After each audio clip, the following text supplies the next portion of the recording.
everyone, Niklsun here, and welcome to Coming Soon Movie News with Niklsun. I'm your host, and on this show, every Monday, Wednesday, and Friday, we'll be going over all of the day's movie news, as well as going over what it means for the production in general, such as casting decisions, trailer announcements, director announcements, things like that. So, without any further ado, let's get started with today's Hot Topics.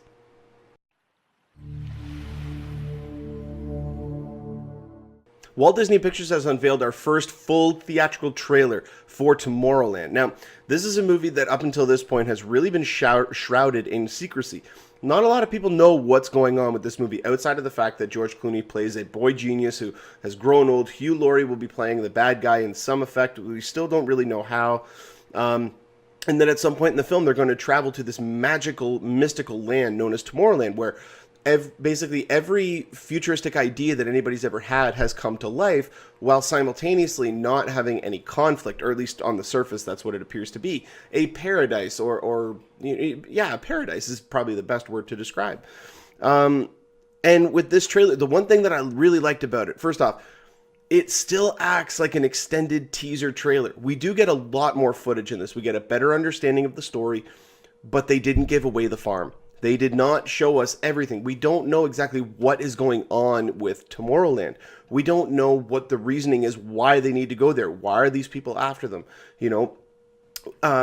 Just so much imagery, like striking imagery from this trailer. I mean, even more shots of when she touches the pin, when she's in the truck with her dad, and she touches the pin and she's riding on nothing. And it's like, I'm not even talking about the technological achievement of that. The sheer fact that it is so instantaneous, it's so different, it's jarring, it's new, it surprises you, it shocks the hell out of you. At least it does to me. I mean, when I'm watching it, this to me looks like, and I believe I said this on a previous episode talking about this movie, but this is creation incarnate. It's almost like there's no limit to what they were able to do with this movie. And this is very refreshing to see this. It's very rare that we get a massive budget studio film that is not part of an established franchise. Now, a lot of people say, well, come on, it's from Tomorrowland, it's from Disney World and Disneyland. And people have been knowing about this for a while. Well, yes, but it's only realistically based off the name. I mean, I've never been to Tomorrowland, but I can guarantee that there is not a segment where you go in, you touch a pin, and you're magically transported to this other world, just in your mind, and then you have to go and meet this guy who then saves your life, who then has to take you to this land. That to me is not the ride. Therefore, this is a wholly original story with a $120 to $150 minimum $1 million budget behind it. I mean, it's unheard of to see this, and the fact that it's coming to us from Brad Bird, who is one of the most inventive storytellers in Hollywood right now, is just another stroke of genius. I talked about this on Friday's episode. My one complaint about the movie is Damon Lindelof, and I am not a fan of Damon Lindelof. And the reason is he comes across to me as a lazy writer. He comes across as the type of person who loves to posit questions and propose ideas, but never go anywhere with them. This would be cool if we did this. Well, where does it go to? We'll let them figure it out. That to me is a lazy writer. Yeah, it's cool to come up with the idea, but you need to execute the idea. And so far, he has been hit and miss in that department. He has had hits, yes, but he's also had significant misses. So I'm just looking at you, Lost, giant dinosaur monster becoming a giant cloud of smoke. That to me was one of the biggest letdowns in TV I can even remember most recently. But yeah, I mean, let's just go and break it down in this trailer. There's a couple of things that I really noticed. I watched the trailer, I don't know how many times on replay. But first off, Hugh Laurie to me, well, they haven't come out and officially said this, Hugh Laurie to me looks like he and George Clooney were the two people who kind of really helped develop this world. And through one reason or another, Clooney's character was ostracized. Ostracized. And he has not been able to get back for one reason or another. Maybe it was the pin. Maybe he needed to find the pin. There's a lot of little bits of mystery that are sprinkled throughout this.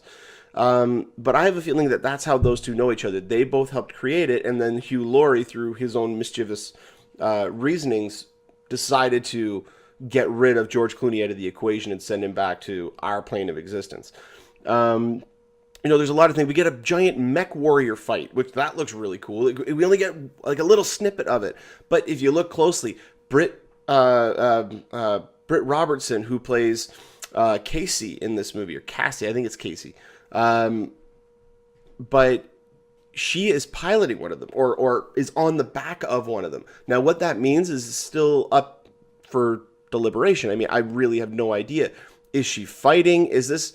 I'm starting to get a little bit of remnants from the Tron Legacy trailer from this. There's a few parts of it that are very reminiscent of that.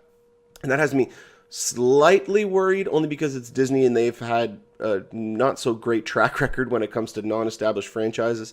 Like Lone Ranger, John Carter. As much as I really like John Carter, it was a financial disappointment. But I don't know, like the part of me wants to say that when they get to Tomorrowland, something ends up happening and they need to escape. And I don't want that, because to me, it's almost like there's a sequence in the movie where they're going to have to escape Earth or our reality to travel to Tomorrowland. I don't want them to have to replay the same thing later on, just in the other place, trying to get back to home. So I hope they don't have to do that. But to me, like, it was incredible the fact that the rocket comes out of the Eiffel Tower and that they built it beneath the Eiffel Tower and this whole mechanism opens up. Like, we still have no idea how this is going to play into the movie. The other aspect too, that timer at the beginning, and it pops up every once in a while throughout the trailer again.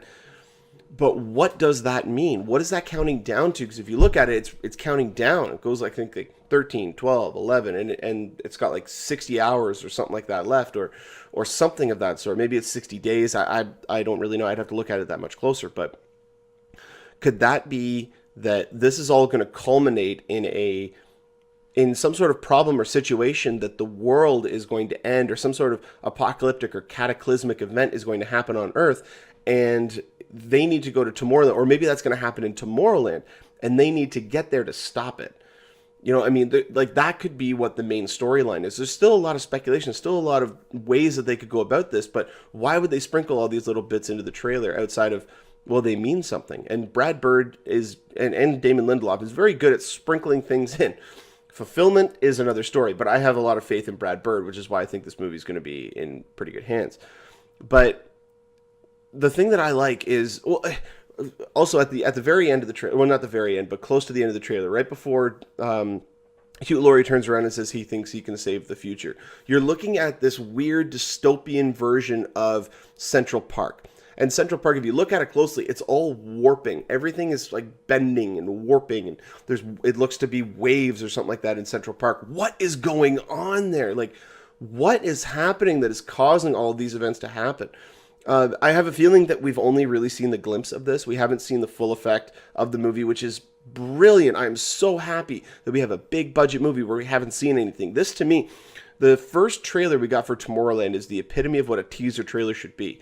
It was like a minute and a half, maybe a little bit longer, and it teased you. It didn't really give you anything, but it teased you. It gave you a concept of what the movie was about. It showed you part of what the experience of the movie was going to be, but we didn't get any story details, really. We got a few little bits of dialogue, we got some really cool scenery, and then we got the title card. That, to me, is what a teaser trailer needs to be. I hate when we get a teaser trailer, and it's the teaser trailer for Amazing Spider-Man 2, which was the first full theatrical trailer. Their first trailer they showed everybody was a 2.5-minute theatrical trailer. And so I had a problem with that. But I am really excited to see what they're going to be bringing to this movie. I mean, the fact that there's still that sense of awe and wonder after 3 separate trailers for this film, all of which have included new footage. I mean, there's still so many questions to be answered. I'm excited for it. Let me know what you guys think in the comment section below. Did you like the trailer? Did you have as many questions as I did? Are you skeptical about the movie? Do you not think it's going to work out the way that everyone out there is hoping that it will? Because if this movie is very successful, this could start to open the door. It could pry the door open a little bit for another big budget original sci-fi project, or just original big budget project in general, to come out and be successful after this, and then that door will be blown wide open and we'll get a lot more content that's new and original instead of being adaptations. Which, I still like the comic book movies, I still like all that stuff, but the problem that I have is that we're not getting enough of this original stuff. Now, that being said, some of the original stuff that comes out is not that great. So I mean, it's a double-sided coin, and you really have to figure out which side it's going to land on. So let me know what you guys think in the comment section below. Are you are you excited for this? Are you looking forward to it? If not, give me your reasons why, because I'd like to understand how a movie like this cannot reach certain groups of people. Because it's not going to apply to everybody. This movie is not for everybody. It's for a hell of a lot of people, but it's not for everybody. And I'd love to hear different opinions on this. Put a different comment in the comment section below. And if we do get more information about this topic, I will definitely update you guys on here.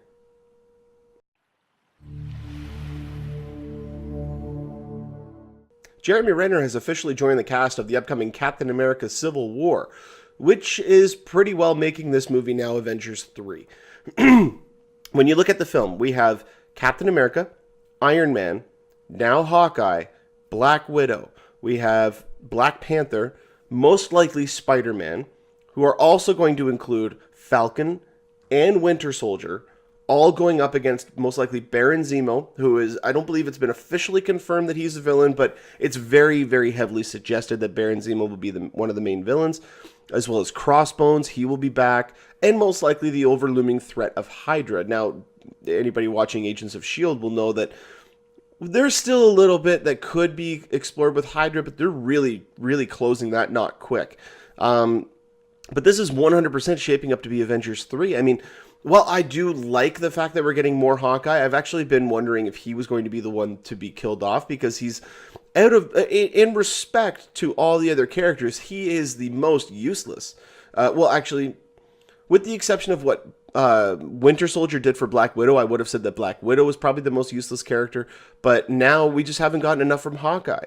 That could change after we see Age of Ultron, but the one thing that this removes is any, risk or anything of that sort from Age of Ultron. We now know that Captain America will survive. We know that Iron Man will survive. We know that Thor will survive because we're getting Thor Ragnarok. We know that Hulk, well, actually, we don't officially know that Hulk will survive. All Kevin Feige stated was that we have plans for Hulk and that he is going to stay within the Avengers movies. I wonder, they wouldn't be stupid enough to kill off Hulk, but the first thing that Joss Whedon ever said about about Avengers 2 was death, death, and death. Well, that led everybody to think, okay, he's going to kill off a character, because Whedon is also known for killing off main characters in his TV shows. And even in his movie, you watch Serenity, one of the main characters dies. So it was just very surprising to now hear that everybody, with the exception of Hulk, we have a confirmation that they're all making it through Age of Ultron. So, and 4 of the 6 are actually going to appear in the next film. So, I mean, I don't get me wrong, I am through the moon about Civil War. My issue is mainly with the fact that a lot of the surprising elements from movies is now being taken away from us. Just talking about the Tomorrowland trailer. We still don't know a whole hell of a lot about that movie, and it's coming out in like 2 months. But yet we know more about Captain America 3 than we do Tomorrowland, and Captain America 3 comes out in 14 months. I mean, to me, there's an issue with the amount of information that is being let go and let out. And that's the main problem that I have. And I do wish that the studios would stop trying to compete with one another and realize what they're doing, and that eventually, well, right now it's working, eventually this frame of mind will affect their projects. It will hurt them. So it just all depends on where they feel that they can go from here in terms of what information they let out, what information they keep hidden close to the vest.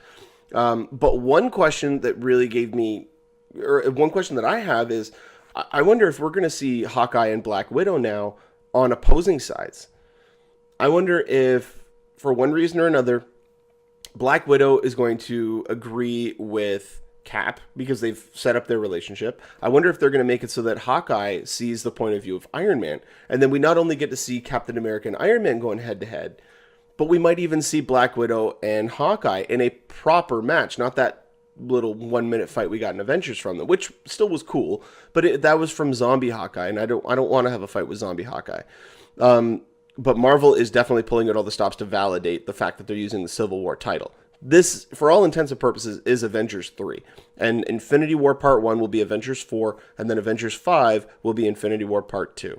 So, I mean, All we need to know now, or all we need to hear in a couple of weeks, is that, Mark Ruffalo signed on to Captain America Civil War. And okay, just change it. Instead of Captain America Civil War, make it Avengers Civil War.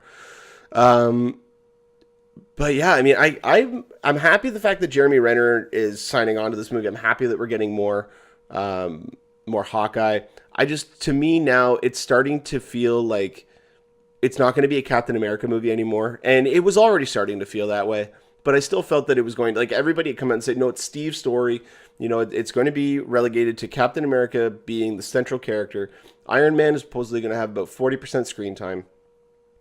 Well, then what happens with Black Panther? Now with Spider-Man being included in that, Black Panther's role is going to be reduced because they got to make room for Spider-Man. We don't even know how big of a role Black Widow originally had. We don't know how big of a role Hawkeye has. He could even have a very small role because he was originally supposed to have a role in Captain America Winter Soldier. I believe it was the sequence between when he left the S.H.I.E.L.D. Headquarters and then got to the hospital and he was in different clothes. There was going to be a scene in there where Captain America and Hawkeye were going to have a fight. And Captain America was going to get away and then he was going to find some clothes, and that's where they were going to have Hawkeye in that segment. But it didn't fit. It didn't make any sense for Hawkeye to be in there for that level of character, for his involvement. So they decided to not include him. But it's just, to me, we're starting to get too many big characters. And I know that a lot of people say, well, you can have this movie and this movie and this movie, and they can all have too many characters, but it can all work. But we're going to have to conclude the Winter Soldier storyline in this. We're going to have to explain why Spider-Man is there. We're going to have to introduce Black Panther. We're also going to have Iron Man and Captain America be fighting each other while also having to come together at some point to battle against Baron Zemo and Crossbones. So right there are 5 independent story arcs that they need to address in this film. 5. And those are the ones that I can just think of after 2 minutes. So, I mean, that's where my issue comes from. That's where my worry comes from. Is that they're trying to put too much into this one film, and it might be a little too cluttered at the end result. Now, all of my speculation and opinions could change when we get the official story outline, or we understand how big of a role some of these people will have. Because you've also got to reintroduce Falcon. You got to understand, or give a reason as to why he's there. Like I said, tie up the Winter Soldier storyline so that he is now on our side, or at least hint at it and include that. But how that will fluidly go into a story with Baron Zemo or with Spider-Man or with Black Panther, it's still all up in the air. To me, there's too many threads that are going in here, and they all need to be woven together to make a very streamlined film. That's what I'm hoping for. That's what I hope we get. But as it stands right now, Captain America Civil War will be opening up on May 6th, 2016. If we do get more information about this topic, I will definitely update you guys on here.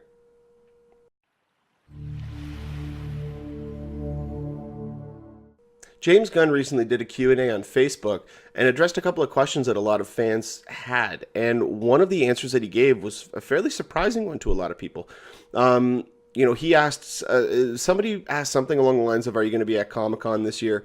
And he says, well, Marvel's not, so I don't know why I would be there. Or something along, I'm paraphrasing, but it was, Marvel's not going to be there, so I don't think that I will be there either.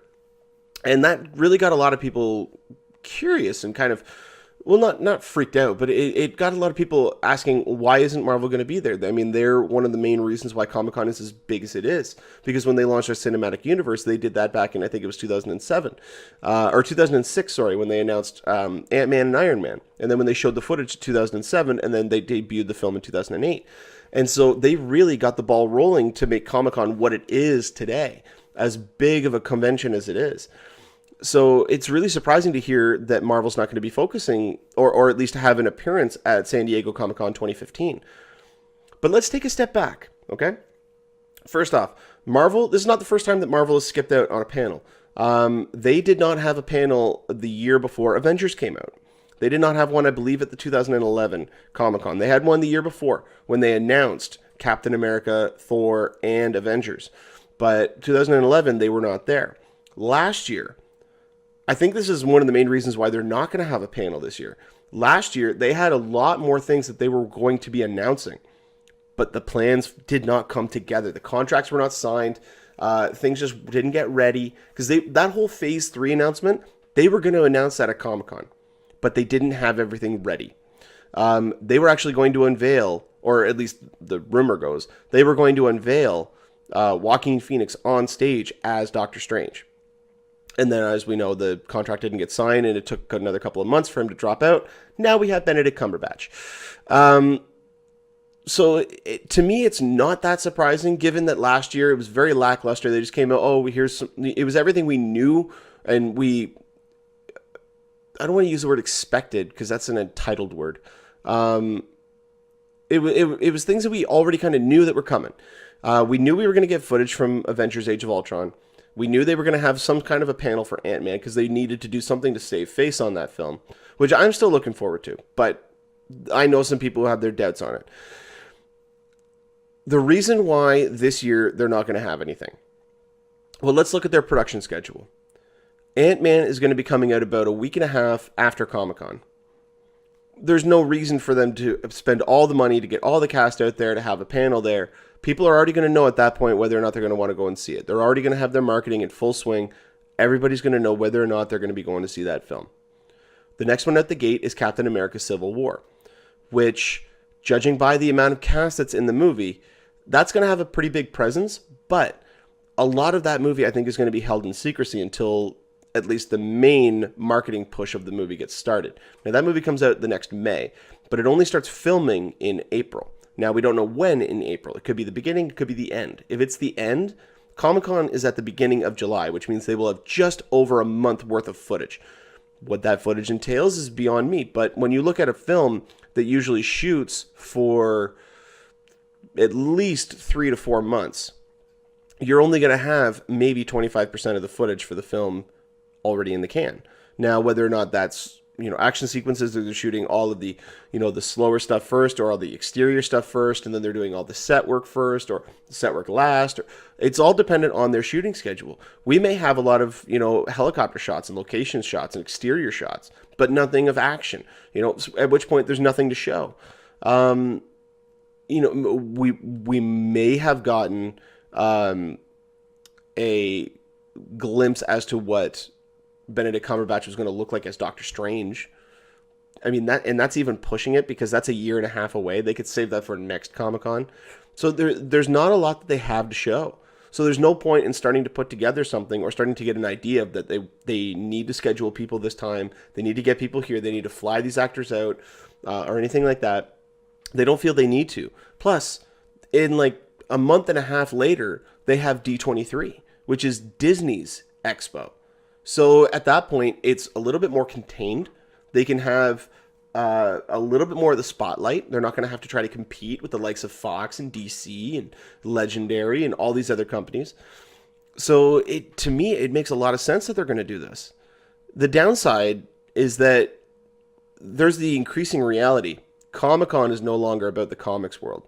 Comic-Con has now become a venue for major film studios to just push their products. Comic-Con is now a name. Just like how Virgin Mobile Canada, which is, one of the cell phone companies here, outside of the name has no affiliation with Virgin, the actual, British conglomerate. Outside of the name, it has nothing to connect it to, which that to me is what Comic-Con is becoming, which is sad because, you look at last year, Fox decided to not have a panel at all, which they should have. They should have had something, at least shown something from Fantastic Four, even if it was just a picture. To show a picture, and it would have curbed a lot of the hesitation that people had. They had already announced Apocalypse, which they should have waited for Comic-Con to do that and get everything together and release it all at the same time, instead of sprinkling it out here and there. Like all the information we've gotten about Marvel films, as much as it makes my job easier, getting all the information out to you, giving my opinions and all this stuff, it would make more sense for the companies to hold back on that information and just say, oh, by the way, Civil War, that's going to have Captain America. It's also going to have Hawkeye. It's also going to have Black Widow. Just going through and name, oh, by the way, Daniel Bruhl will be in the film. All of these things, they could go through and name all of them and say, oh, and the icing on the cake, Spider-Man will be in it. Imagine if at that Marvel event, they came out at the very end and said, oh, and by the way, have Spider-Man come out, and just everybody would have lost their minds. And it's all about timing. And if you're not going to have enough stuff ready for the San Diego Comic-Con, then you don't have a panel there. It costs too much money for the company. Well, not too much money, but it costs money that the companies don't need to spend. And that, yeah, I mean, that's just really all it is. Now, next year, on the other hand, or this year, sorry, we already know that we're going to get a massive Warner Brothers DC panel. We know we're going to get that. We're going to get our first footage, or likely to be our first footage, from Batman v Superman. We're most likely going to get, if not footage already, we're going to get a casting photo of Suicide Squad to see what everybody looks like in their uniforms, in their costumes. We may even get an announcement as to who's playing Green Lantern, or we might be able to see, you know, the 7 Justice League members all together in the same picture. You know, like there's a lot that they can do, and they can also come out and announce, oh, by the way, this is the director for Aquaman, because it hasn't officially been announced yet. There's candidates, but it hasn't been officially announced. You know, there's a lot that they can do. Fox is going to have a big presentation there too, most likely. Just because looking at 2016 and even this year, they're going to have Fantastic Four and Deadpool and Apocalypse, all 3 new films out before next Comic-Con. So they're going to have a panel of some kind, at least talking about Apocalypse, and most likely a little bit on Deadpool. Hopefully they're going to have a little bit for Fantastic Four to have that as the little crescendo, because Comic-Con will be about 3.5 to 4 weeks before we get Fantastic Four, which opens up the first week of August. So while I'm a little bit surprised, I can understand why they did it. And to me, it makes more sense for them to do it this way. They control their own information. They have more buzz surrounding them because they're going to do it away from when everybody else is talking about their news. Maybe hold place for more than a day. Because looking back on what happened last year, I mean, you know, what was it? Skull Island was announced. That fizzled right away because it was announced with everything else. And I'm really looking forward to Skull Island. You know, I think that there's a lot to work with, and especially the cast that they're getting on I'm getting off topic. But I'm not surprised that, well, it was a little surprising, but it makes sense to me that Marvel leaves San Diego Comic-Con 2015. I do, on the other hand, think that hopefully next year they will be back. Although they're not going to be the same way that they used to be. They don't need that help anymore, which is one of the reasons why they did that. They needed help, but now they don't. Now they're not in a position where they need that anymore. So that's just my opinion. Let me know what you guys think in the comment section below. Was it a smart move for Marvel to pull out of Comic-Con this year? Do you think they'll return? And if they don't, what do you think that spells for the future of Comic-Con? Let me know in the comment section below. And if we do get more information about this topic, I will definitely update you guys on here.